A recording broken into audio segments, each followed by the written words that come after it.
의자.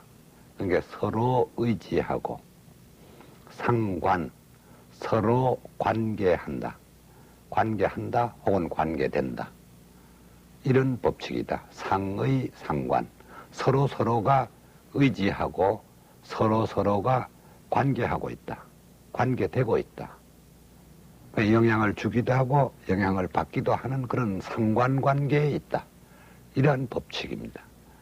다시 말씀드리면은 사물의 발전 변화는 인과의 법칙, 인연화합의 법칙이라고 그렇게 이 얘기를 우리가 하고, 존재와 존재 사이에는 어떤 관계를 가지고 있느냐, 그게 어떤 영향을 주느냐 하는 문제입니다. 이미 앞에서 설명 속에서도 이 설명이 전혀 설명되지 않는 것은 아닙니다. 그러나 이것은 다른 측면과 각도에서 또 다시 설명하는 것이죠. 자, 상의 상관 관계라고 하는 말이 이것과 저것, 이것은 이것대로 저것은 저것대로 이렇게 놓여 있는 게 아니라 이것이 이것에서 영향을 주고 또 이것은 이것에서 영향을 주는 것이 상의 상관의 법칙입니다. 모든 존재는 영향을 이 우주 속에서 주기도 하고 받기도 하는 것입니다. 주고 있으면서 또 받고 있는 것이다, 이런 얘기죠. 이런 관계 속에 유지되고 있는 것입니다. 다른 말씀으로 말씀드리면은 나는 이 우주 전체에 어떤 영향을 주고 그런 영향을 또 내가 받고 그 관계 속에서 우리가 존립하고 있는 것입니다. 그리고 그 속에서 우리가 변화 발전하고 있는 것이죠. 그럼 내가 있으려면은 또 네가 있어야 됩니다. 너 없이 내가 존재할 수 없습니다. 네가 있으려면 내가 있어야 되고 나 없는 너는 존재가 불가능합니다. 예를 들어서 물이 없는데 식물이 자랄 수 없죠. 그러니까 식물이 자라는 것하고 물이라는 거하고, 물이 있고 식물이 있다고 그 식물이 자라지냐? 그건 안 되죠. 태양이라고 하는 어떤 것이 또 있어야 된다. 그것만 있어야 되는 게 아니야. 또 공기도 있어줘야 되죠. 이런 것들이 전부 상관관계 속에서 형성됩니다. 이것이 있어야 이것이 있고, 이것이 있으면 이것이 있다. 이것이 유명한 연기의 설명입니다. 반면에 이것이 부서질 때 저것도 영향을 받는 것입니다. 이것이 망가지면 또 이것도 영향을 받는 것입니다. 이와 같이 존재하는 것은 모두 상의 상관 관계성 속에서 존재하고 있다.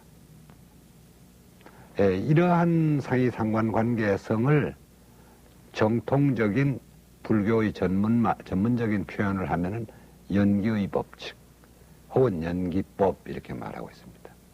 물론 연기의 법칙, 연기법이라고 하는 말 속에서는 인과의 법칙이나 인연화합의 법칙이나 상의상관의 법칙을 다 포함합니다.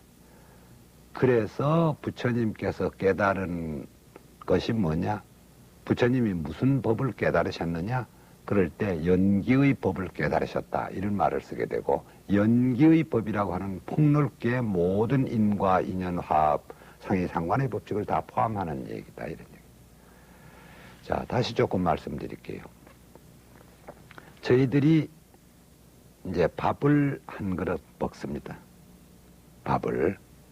그럼 이 밥은 보면은 음식 중에서는 대단히 단순한 음식입니다. 쌀에다가 일정량의 물을 넣고 가열해서 불을 떼어서 얻어진 하나의 식품이죠. 아주 단순합니다.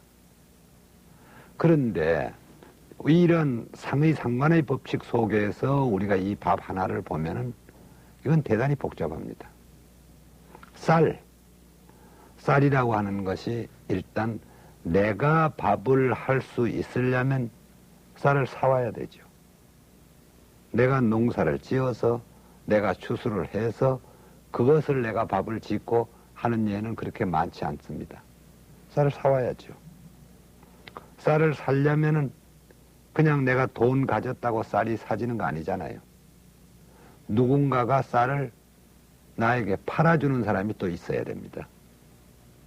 팔아주는 사람이 있잖아요. 쌀 나에게 팔아주는 사람이 쌀을 나에게 팔려면은 누군가가 농사를 지어주는 사람이 또 있어야 됩니다. 자기가 농사 지어서 자기만이 파는 게 아니라고 하면, 그럼 농사 짓는 사람이, 농부가 농사를 짓기 위해서는 그냥 논만 있으면 농사가 지어지는 게 아니라 농약을 뿌리친다. 그럼 농약을 만드는 공장이나 회사가 또 있어야 되잖아요. 비료를 줬다. 비료 만드는 공장 또 만들어야 될 거 아니에요. 그렇다고 해서 쌀이 생산되어지면 그게 다 팔아지는 게 아니잖아요. 일정한 장소에서 수송을 해야 하잖아요. 수송하려면 수송수단으로서의 자동차가 만들어져야 될 거 아니에요. 그러면 자동차 만드는 공장이 또 있어야 될 거 아니에요. 자동차가 움직이려면 연료가 있어야 되잖아요. 그러면 정유 공장이 또 만들어져야죠. 그럼 정유 공장이 있다고 해서 정유가 되는 게 아니잖아요. 원유가 있어야 돼요. 원유가. 원유를 그럼 또 싣고 오려면은 선박이 있어야 돼요. 그러면 원유를 공급하는 유조선. 그럼 또 선박을 제작하는 그런 조선소가 또 있어야 돼요. 공장이. 이렇게 우리가 하나하나 들어가 보면 그것뿐 아니라 앞에서 드린 바와 같이 태양이 있어야지요. 공기가 있어야지요. 물이 있어야지요. 대지가 있어야지요. 그러면은 쌀 한 톨, 밥 한 그릇을 우리가 잡아서 이렇게 땡기면은 이 안에 전체 이 우주가, 그리고 이 존재하고 있는 모든 자동차, 뭐 비행기, 정유, 비료공장, 농약, 그 외에 의복, 신발, 그 다음에 무슨 각종 음료수 등등 할 거 없이 관계되지 않는 게 아무것도 없습니다. 밥 한 그릇을 잡아서 댕기면은 이 우주가 다 빨려 들어오는 거예요. 다 덜먹덜먹 연결된다 이거예요. 이러한 것들이 바로 연기적 존재입니다. 상이상관의 법칙 속에 존립하고 있는 것이죠. 이것이 있으려면, 밥이 있으려면 물이 있어야 되고, 밥이 있으려면 농약이 있어야 되고, 밥이 있으려면 비료가 있어야 되고, 밥이 있으려면 자동차가 있어야 되고, 밥이 있으려면 기름이 있어야 되고, 이렇게 되는 거다 이런 얘기죠.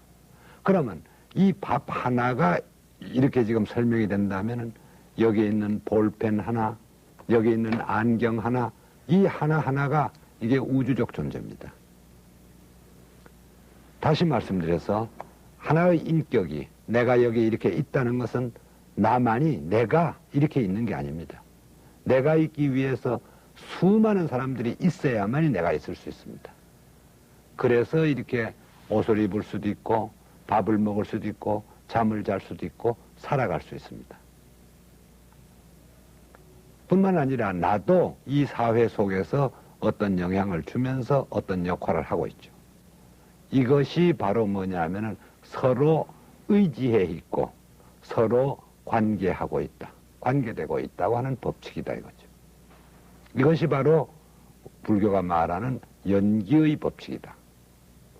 연기라고 하는 말은 말이죠, 인연이라고 했을 때 쓰는 연자와 일어날 기자를 써서 합해서 연기법 이렇게 말합니다. 근데 이 연기라고 하는 말은 제가 말로 해서 다 설명이 되겠지 모르겠습니다만은, 연기라고 하는 말은 원래 인연생기라고 하는 말입니다. 다시 말하면 원인이라고 하는 인자, 우리 인과 할 때 배웠죠. 연자, 생자는 날생자, 일어난다, 생긴다, 생성된다 이런 생자, 그 다음에 일어나는 기자, 인연 생기법 이걸 이렇게 긴 말을 줄여서 인 하나 하고 연자 빼고 생기 기자 넣어서 연기법, 연자 기자법, 연기법 이렇게 말하는 것입니다. 이것이 바로 연기법입니다. 다시 상위 상관의 인과의 법칙에서부터 상위 상관의 법칙까지를 연기법이라고 하는 거다. 그래서 부처님께서 유명한 말씀으로는 이것이 있으려면 저것이 있어야 되고 이것이 없어지면 저것도 없어진다. 이것이 멸하면 저것도 멸하고 차멸고로 피멸, 차기고 피기, 이것이 일어나면 저것도 일어난다. 차생고 피생, 이것이 생하면 저것도 생하고 이렇게 말씀하신 것입니다. 자, 이러한 관계 속에서 저희들이 조금 보면은 나하고 내 자식, 나하고 내 부모, 나하고 내 친척, 나하고 이런 사람들만 우리가 관계가 있는 게 아니라 내가 여기 있는데 얼굴도 본 일도 없고 이름도 알지 못하는 지구의 저쪽 편에 있는 어떤 사람하고 나하고 무관한 게 아니라 깊은 관계가 있는 것입니다. 다시 말씀드리면 절대 타자라고 하는 것은 존재하지 않는 것이다 이거죠. 너는 너, 나는 나, 아무 나하고 관계가 없는 너는 그런 너라고 하는 존재는 없다 이거죠. 그러니까 모든 존재하는 것은 관계 속에서만이 그 존립이 가능하고 존재하고 있는 것이다 하는 겁니다. 그렇죠. 틀림없죠. 그러니까 서울에 있는 나하고 대구나 부산이나 광주에 있는 전혀 모르는 사람하고 나하고 관계가 있는 거다 이거죠. 너는 너, 나는 나, 아무 관계 없는 사람이 아니다 이거죠. 그럼 이 지구에 있는 40억이 관계가 있습니다. 사람만 관계 있습니까? 자연도 마찬가지입니다. 소나무 하나, 돌 하나, 바위 하나, 저기 저렇게 있는 소나무가 나하고 아무 관계 없는 게 아니다 이거죠. 이게 연기의 법이다 이거죠. 자, 그럴 경우에 어떤 문제가 생깁니까? 내가 여기 이렇게 행복하다 했을 때 그 나 혼자 행복해집니까? 나를 행복하게 하려면은 많은 다른 것과의 관계 속에서 내가 행복해지는 겁니다. 내가 불행해지는 것도 그냥 나만 불행해지는 게 아니에요. 이건 연기적 존재, 상위상관적 법칙에 의해 가지고 모든 다른 것과 관계에 지어져서 내가 불행해지는 것입니다. 예를 들어서 나는 맛있는 음식을 먹으면 행복해진다. 그럴 때 나는 돈만 있으면 사 먹으니까 행복해지는 게 아니죠. 맛있는 음식을 개발해주고 맛있는 음식을 만들어주고 재료를 생산해주고 하는 이런 모든 사람들의 도움 없이 내가 맛있는 음식을 먹을 수도 없고 그러한 행복이 맛보지지 않는다는 얘기죠. 그러니까 나의 행복은 많은 다른 사람들의 도움과 함께 반대로 나의 불행도 마찬가지입니다. 이렇게 이루어지는 것이다 이거죠. 그런데 이제 점점 더 얘기하겠습니다만은 우리들은 지금 그렇게 생각하지 않고 살고 있어요. 너는 너, 나는 나. 너는 나의 행복을 저해야 하는 요인이라고 생각하고 내가 잘 되기 위해서는 네가 안 돼야 된다거나 너의 불행은 나의 불행과 관계없고 너의 행복은 나의 행복과 관계없다고 생각하는 겁니다. 여기에 이제 인류의 문제가 생기는 거죠. 자, 다시 조금 말씀드리겠습니다. 내가 모르는 어느 도시, 어느 거리, 어떤 사람이 어느 날 굶어서 죽었다. 총을 맞고 죽었다. 맞아서 죽었다. 그 책임이 누구에게 있습니까? 모든 사람들은 그러한 뉴스를 접하는 사람은 나의 책임이 다 아니라고 생각합니다. 그렇죠. 누구의 책임인지는 모르지만은 지가 잘못해서 죽었다 이거죠. 왜 그렇게 거기서 그렇게 굶었느냐 이거죠. 그런데 지금 이런 상위상관의 법칙, 연기의 이론에서 보면은 그의 불행이 그 일단의 책임이 나에게 있어요. 나도 그 불행하게 해준 사람 중에 하나입니다. 물론 또 어떤 사람의 행복도 나에게 그 공로가 있습니다. 그렇게 행복되게 해줄 수 있는 많은 다른 여건들이 있어서 행복하게 해준 겁니다.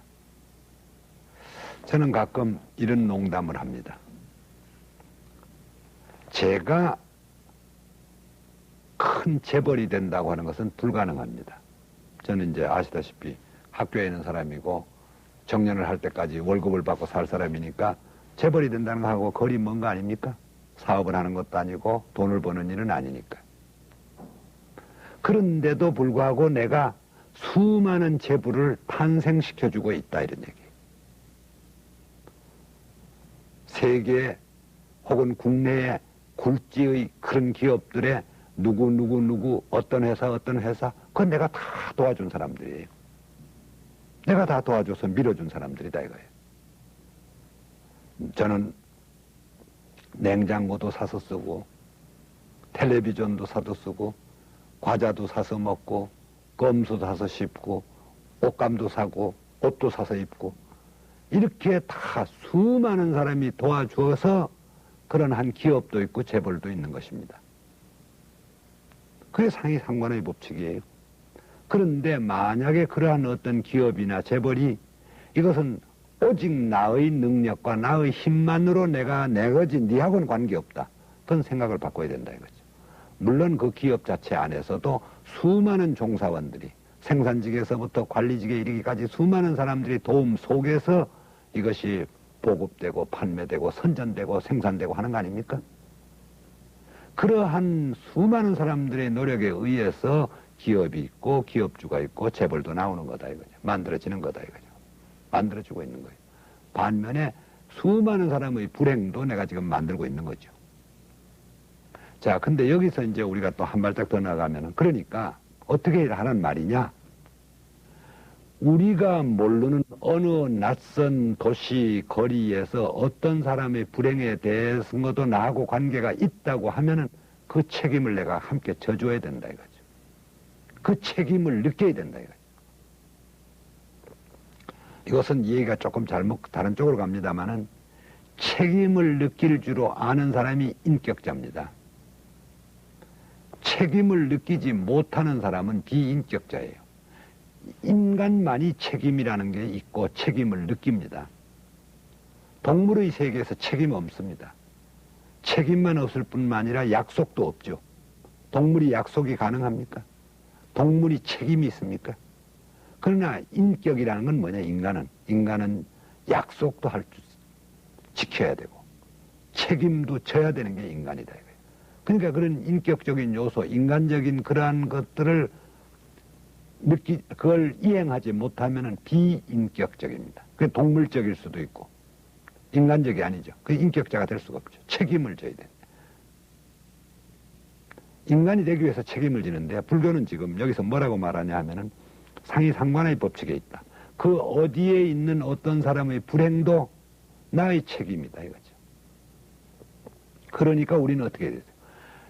그런 책임이니까 책임을 나눠 가져야 되겠죠. 책임이 분담돼야 되겠죠.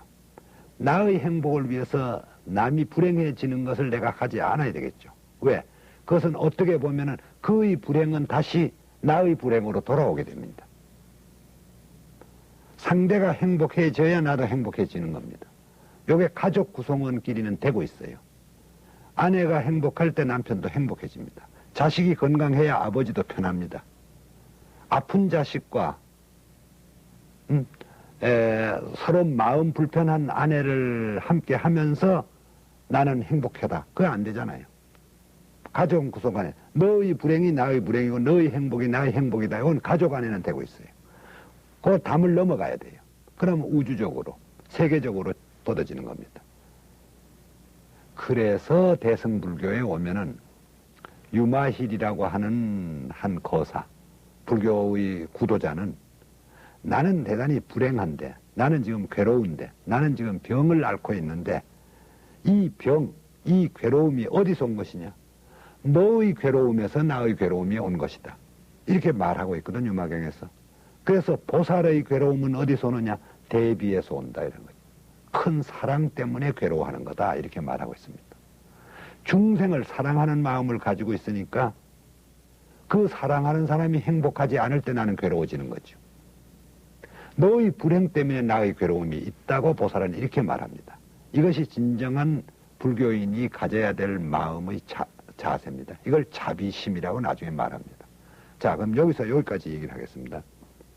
그러면 너의 불행이 그 일단의 책임이 나에게 있고 너의 행복도 그 공로가 나에게 있다. 이게 관계입니다. 그렇다고 하면은 너는 나하고 관계없는 완전한 타자로서의 네가 아니라 너와 나는 관계 속에서 연결되어져 있는 하나의 뿌리 속에 두 개의 가지예요. 그러니까 너와 나의 관계는 어떤 관계예요? 이 관계가 그러니까 존재와 존재가 상이상관하니까 어쩌단 말이냐? 그러니까 상이상관의 관계에 있으니까 어떻게 해야 돼요? 서로가 사랑의 관계로 유지되어야 된다 이거죠. 너를 해칠 수 없고 너에게 감사해야 되고 너의 불행을 감싸줘야 되는 그러한 입장으로 공존의 이론입니다. 이게 함께 살아가는 공존의 원리예요. 이게 이것이 바로 사회윤리의 기반이 뭐냐? 자비라고 하는 겁니다. 사랑이라는 겁니다. 불교가 개인에 있어서는 아까 뭐였습니까? 인과의 법칙, 인연화합의 법칙에 의해서 우리가 봤죠? 뭐예요? 마음을 바꾸는 거다. 마음을 바꾸는 거예요. 그러니까 악한 마음은 버리고 선한 마음으로 바꿔야 됩니다. 그래야 선한 행위가 나오는 거죠. 그 다음에 존재와 존재 사이 관계 속에서는 어떻게 됩니까? 너의 불행이 나의 불행이고 너의 아픔이 나의 아픔이다. 그 나와 너와의 관계는 완전한 타자가 아니라 서로 연결되어 있는 관계다. 네가 곧 나고 내가 곧 너다 이거예요. 그러니까 어떻게 해야 돼요? 서로 사랑하지 않을 수가 없다. 그래서 사회윤리의 기초가 마련되는 거다 이거지.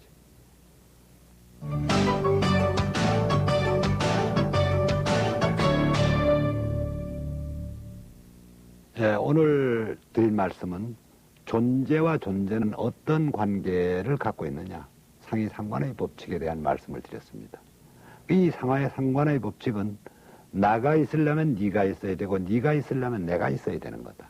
그러니까 다시 말하면 너의 불행은 나의 불행이 되고 나의 행복은 또 너의 행복도 되어서 우리는 서로가 완전한 타자가 아니라 서로 연결되어 있는 서로 우리라고 하는 큰 연기적 관계 속에서 우리가 존립하고 있는 것이다.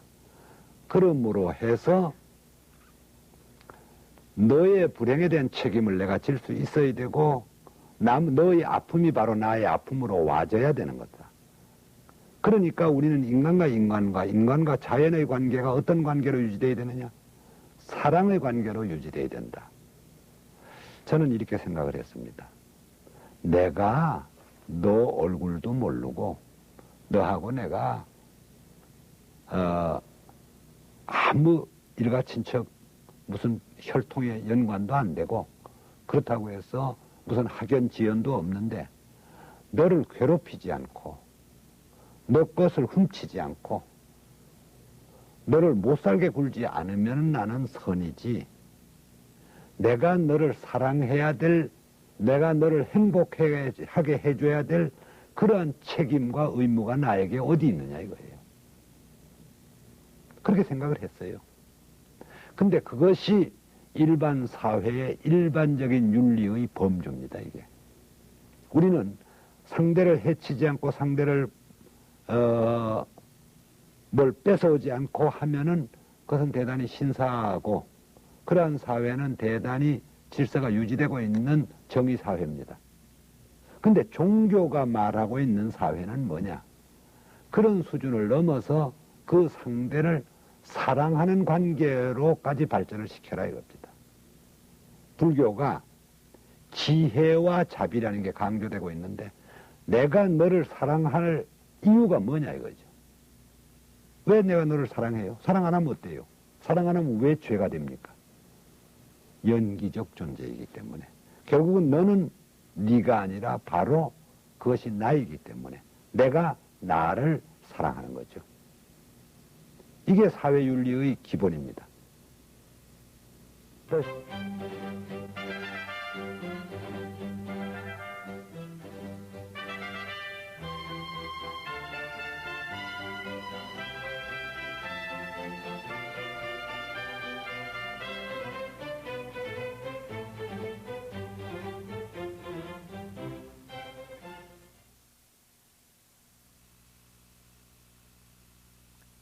오늘 드릴 말씀은 큰 주제로서는 법의 세계 이런 말을 지금 썼습니다.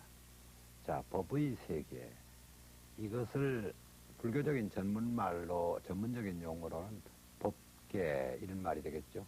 법계. 근데 단순히 법계 우리가 이렇게 말할 때 그 계라고 하는 말에 우리가 걸려가지고 무슨 어떤 세계 다시 말하면 우리가 무슨 달나라 별나라 아니면은 천국 지옥 천당 뭐 극락 이래가지고 어떤 지역적인 공간적인 영역을 연상하고 그러한 어떤 세계를 생각하는 경우가 간혹 있을 수 있습니다. 근데 법계 다시 말하면 진리의 세계 법의 세계 이런 말입니다. 다시 말하면 우리가 살고 있는 이 세계는 제가 지금 이게 지금 4회인가 5회까지 걸쳐가지고 뭐에 대한 말씀이냐면 법칙성의 존재입니다. 그러니까 이 세계는 그런 법칙이 있는 세계다 이 말입니다. 그러니까